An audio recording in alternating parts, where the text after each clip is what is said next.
जय हिंद दोस्तों, आइए इस वीडियो के माध्यम से अपने आईक्यू को, अपने जनरल नॉलेज को और बूस्ट करते हैं। आइए स्टार्ट करते हैं पहले क्वेश्चन के साथ। और पहला ही क्वेश्चन बहुत अच्छा है। धुआंधार जलप्रपात पूरे भारत में प्रसिद्ध है, ये बताना है कि किस नदी पर स्थित है। इसका करेक्ट आंसर है नर्मदा नदी। नर्मदा नदी जो कि मध्य प्रदेश के अनूपपुर जिले से निकलती है, धुआंधार जलप्रपात इसी नदी पर स्थित है। अगला प्रश्न है, कर्क और मकर रेखा किस महाद्वीप से होकर गुजरती है? तो क्या आप जानते हैं कि कर्क रेखा, मकर रेखा, इसके साथ ही भूमध्य रेखा यानी विषुवत रेखा की बात कर रहे हैं, ये तीनों रेखाएं जो हैं किस महाद्वीप से होकर गुजरती हैं? तो इसका करेक्ट आंसर है अफ्रीका। अफ्रीका महाद्वीप से ये तीनों रेखाएं होकर गुजरती हैं। अगला प्रश्न है, लॉर्ड हॉर्डिंग, इन पर बम फेंकने वाला क्रांतिकारी कौन था? ध्यान रखिएगा, रास बिहारी बोस। लॉर्ड हॉर्डिंग जो कि भारत के, ब्रिटिश भारत के जो है वाइसराय थे, इन पर बम फेंकने वाला क्रांतिकारी रास बिहारी बोस थे। भारत में पहली बार राष्ट्रीय आपात किस वर्ष घोषित किया गया? बड़ा कंफ्यूजन है, कई बार लगता है कि शायद 1975 की बात कर रहे हैं, लेकिन ध्यान रखिएगा जब इंडो चाइना वार हुआ था उस टाइम पे 1962 में पहली बार भारत में राष्ट्रीय आपात घोषित किया गया था। नेक्स्ट क्वेश्चन है, भारत का सबसे बड़ा नौसेना हवाई अड्डा सी वर्ड किस राज्य में स्थित है? करेक्ट आंसर है कर्नाटक में। भारत का सबसे बड़ा नौसेना हवाई अड्डा सी बर्ड कर्नाटक राज्य में स्थित है। कच्छ के रण में गिरने वाली एकमात्र नदी कौन सी है? विकल्प देख लीजिए, नर्मदा, लूनी, साबरमती, ताप्ती। तो देखिए इसका करेक्ट आंसर है लूनी। लूनी इकलौती ऐसी नदी है, एकमात्र ऐसी नदी है जो रण के कच्छ में गिरती है। वहीं अगर हम देखें साबरमती, ताप्ती या नर्मदा की, तो ये अरब सागर में गिरती हैं। महाभारत का फारसी में अनुवाद किस शासक के काल में हुआ था? करेक्ट आंसर है अकबर। महाभारत का फारसी में अनुवाद अकबर के शासनकाल में हुआ था। भारत में कागज का आगमन किस सदी में हुआ? सही उत्तर है 13वीं सदी में। भारत में कागज का आगमन 13वीं सदी में हुआ था। अगला प्रश्न है, किसान दिवस किस दिवस को मनाया जाता है? इसका करेक्ट आंसर है 23 दिसंबर को। अब यहां पे क्वेश्चन उठता है कि आखिर ये किसान दिवस 23 दिसंबर को ही क्यों मनाते हैं? तो मैं आपको बता दूं, जो हमारे देश के 5वें प्रधानमंत्री थे जिनका नाम था चौधरी चरण सिंह, इनका जन्म हुआ था 23 दिसंबर 1902 को। तो इन्होंने किसानों के लिए बहुत कुछ किया था, पूरी तरह से किसानों के लिए समर्पित थे। इसलिए इनकी जो बर्थ एनिवर्सरी है 23 दिसंबर को, इसको 2001 से एज अ किसान दिवस जो है मनाने लग गए थे इनके सम्मान में। तो याद रखिएगा 23 दिसंबर को किसान दिवस मनाया जाता है। सर्वोदय दिवस किस तिथि को मनाया जाता है? बहुत ही बढ़िया प्रश्न है। सर्वोदय दिवस के नाम से आपने सुना नहीं होगा, लेकिन हाँ आपने शहीद दिवस जरूर सुना होगा। तो ध्यान रखिएगा, सर्वोदय दिवस शहीद दिवस को ही कहते हैं। और भारत में कुल 7 ऐसे दिन हैं जिसको सर्वोदय दिवस या शहीद दिवस के रूप में मनाया जाता है। तो ध्यान रखिएगा कि यहाँ पे मनाया जाता नहीं कहेंगे, ऑब्जर्व कहेंगे, क्योंकि 30 जनवरी को हो गया। इसके अलावा जो भी मैं आपको दिन बताऊंगा उस दिन किसी ना किसी की या तो मृत्यु हुई है, किसी का देहांत हुआ है या किसी को फांसी दी गई है। तो यहाँ पे ध्यान रखिएगा, यहाँ पे फिलहाल विकल्प में जो दिया हुआ है 30 जनवरी, जिस दिन महात्मा गांधी जी को, इस दिन नाथूराम गोडसे ने इनको गोली मार दी थी, हत्या कर दी थी, तो इस दिन को जो है शहीद दिवस के रूप में मनाया जाता है। इसके अलावा 23 मार्च हो गया, फिर 19 मई है, 21 अक्टूबर है, 17 नवंबर है, 19 नवंबर है, 24 नवंबर है। ये ऐसे 6 और दिन हैं जिसको सर्वोदय दिवस यानी शहीद दिवस के रूप में मनाया जाता है। अगला प्रश्न है, लाल बहादुर शास्त्री, इनका जन्म किस दिन हुआ था? ध्यान रखिएगा 2 अक्टूबर को हुई। जी हाँ, 2 अक्टूबर को ही लाल बहादुर शास्त्री जी का जन्म हुआ था। और ये ऐसे व्यक्ति थे, पहले ऐसे व्यक्ति थे जिन्हें मरणोपरांत भारत रत्न से सम्मानित किया गया था। कबीर दास का जन्म कहां पर हुआ था? करेक्ट आंसर है लहरतारा, काशी में। कबीर दास का जो जन्म है वो लहरतारा, काशी में हुआ था। पाकिस्तान के अधिकार वाले कश्मीर की राजधानी कहां पर है? या ये कहें पाक ऑक्यूपाइड जो कश्मीर है उसकी राजधानी का नाम क्या है? करेक्ट आंसर है मुजफ्फराबाद। पाक ऑक्यूपाइड कश्मीर की राजधानी का नाम मुजफ्फराबाद है। परिवार कल्याण कार्यक्रम की शुरुआत किस वर्ष की गई थी? करेक्ट आंसर है 1952 ईस्वी में। परिवार कल्याण के बारे में जो आप सुनते हैं, इस कार्यक्रम की शुरुआत 1952 ईस्वी में की गई थी। संवाद कौमुदी, इसका प्रकाशन किसने किया था? करेक्ट आंसर है राजा राम मोहन राय ने। राजा राम मोहन राय, जिन्हें राजा की जो उपाधि है अकबर द्वितीय ने दी थी, इन्होंने संवाद कौमुदी का प्रकाशन किया था। पिंजर, ये एक पुस्तक है, ये किसकी कृति है? किसने इसको लिखा है? करेक्ट आंसर है अमृता प्रीतम ने। पिंजर अमृता प्रीतम ने लिखी है।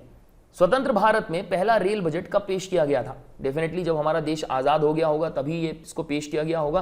तो इसका करेक्ट आंसर है 1947 ईस्वी में। स्वतंत्र भारत का पहला जो रेल बजट था उसको 1947 में पेश किया गया। नेशनल टेनिस एकेडमी ये कहां पर स्थित है? किस शहर में स्थित है? करेक्ट आंसर है गुड़गांव। जिसका नाम चेंज करके जो है गुरुग्राम कर दिया गया है, यहां पर नेशनल टेनिस एकेडमी स्थित है। भारत में सर्वाधिक साक्षरता वाला राज्य कौन सा है? तो ये तो ऑलरेडी याद है, बहुत पहले से ही है, केरल।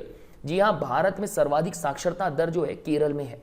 91% से भी ज्यादा लोग जो है यहाँ के साक्षर हैं। विश्व का सबसे बड़ा मंदिर अंकोर वाट कहां पर स्थित है? वैसे सामान्यतः हमें यह लगता है कि भारत के अंदर ही सबसे बड़ा मंदिर होगा, विश्व का सबसे बड़ा मंदिर होगा, लेकिन मैं आपको बता दूं कि ऐसा नहीं है। विश्व का सबसे बड़ा मंदिर अंकोर वाट कंबोडिया में स्थित है।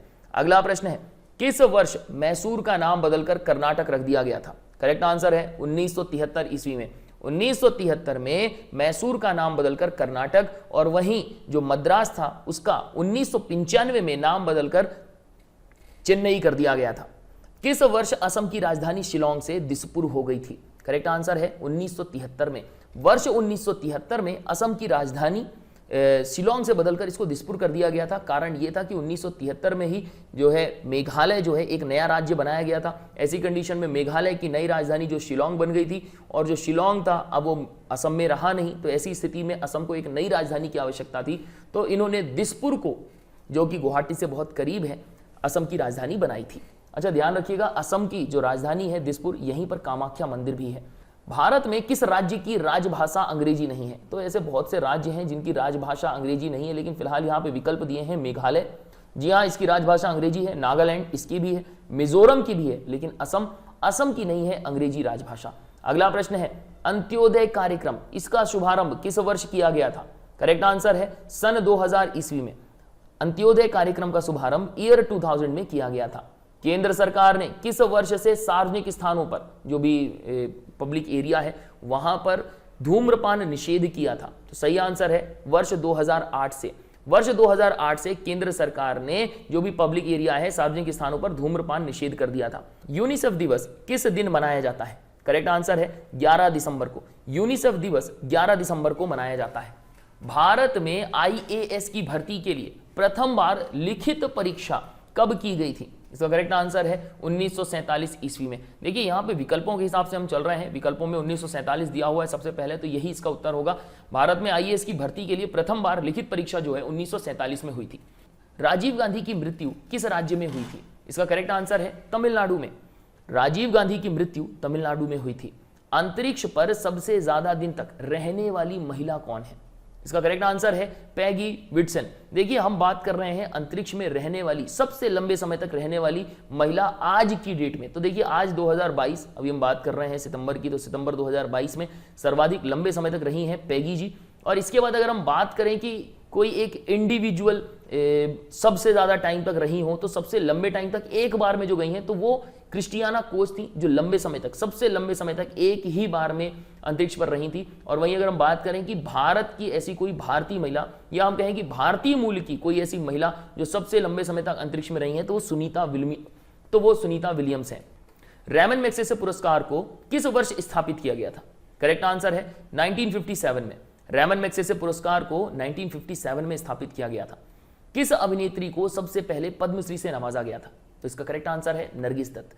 नरगिस दत्त ऐसी पहली अभिनेत्री थी जिन्हें पद्मश्री से नवाजा गया था। धर्म मनुष्य के लिए अफीम के समान है, यह कथन किसका था? करेक्ट आंसर है कार्ल मार्क्स का। धर्म मनुष्य के लिए अफीम के समान है, ऐसा कार्ल मार्क्स ने कहा था। Who lives if India dies, ये किसकी कृति है? असल में ये एक पुस्तक है, ये किसने लिखा है? इसका करेक्ट आंसर है जवाहरलाल नेहरू ने। Who lives if India dies नामक पुस्तक जवाहरलाल नेहरू ने लिखी है। आनंद वन, इसकी स्थापना किसने की थी? तो उत्तर है इसका बाबा आमटे। बाबा आमटे जी ने आनंद वन की स्थापना की थी। बड़ा इमामबाड़ा ये कहां पर स्थित है? करेक्ट आंसर है लखनऊ में। बड़ा इमामबाड़ा लखनऊ में स्थित है। माय कंट्री माय लाइफ, इस पुस्तक के लेखक कौन है? करेक्ट आंसर है Lal Krishna Advani ji. My country my life के लेखक लाल कृष्ण आडवाणी जी हैं। भारत में पहली बार राष्ट्रीय मानव विकास रिपोर्ट कब जारी किया गया था? करेक्ट आंसर है 2001 में। भारत में पहली बार राष्ट्रीय मानव विकास रिपोर्ट 2001 में जारी किया गया था। भारत की संपूर्ण वर्षा का लगभग कितना प्रतिशत भाग दक्षिण पश्चिमी मानसून से होता है? उत्तर प्रतिशत में बताना है, प्रतिशत देख लीजिए।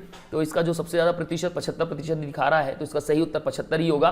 तो भारत की संपूर्ण वर्षा का लगभग 75% भाग दक्षिण पश्चिम मानसून से होता है। वृक्षों की आयु का अध्ययन क्या कहलाता है? तो इसका करेक्ट आंसर है डेंड्रोक्रोनोलॉजी। वृक्षों की आयु का अध्ययन डेंड्रोक्रोनोलॉजी कहलाता है। अच्छा, ध्यान रखिएगा कि जो झाड़ियां होती हैं उनके अध्ययन को डेंड्रोलॉजी कहते हैं। एकता स्थल किसका समाधि स्थल है? करेक्ट आंसर है ज्ञानी जैल सिंह। एकता स्थल ज्ञानी जैल सिंह की समाधि स्थल है। वीडियो यदि आपको अच्छी लग रही है तो लाइक कर दीजिए, ज़्यादा से ज़्यादा लोगों के पास शेयर कर दीजिए, और अभी तक आपने चैनल को सब्सक्राइब नहीं किया है तो सब्सक्राइब जरूर कर लें, क्योंकि आने वाले टाइम के लिए आपको इसकी नोटिफिकेशन मिलती रहेगी। अच्छा, सब्सक्राइब करने के अलावा बगल में जो है एक बेल आइकन होगा, उसको भी दबा लीजिएगा, तभी जो है आपको नोटिफिकेशन मिलेगी, अदरवाइज नोटिफिकेशन भी नहीं मिलेगी। अगर आपका कोई क्वेश्चन है, कोई क्यूरी है, किसी तरह की कोई सजेशंस है, तो मैं उसका जो है सोल्यूशन आपको जरूर बताऊंगा। तो मैं वेग विद इस वीडियो को यहीं एंड करता हूं। गुड डे, गुड बाय, जय हिंद।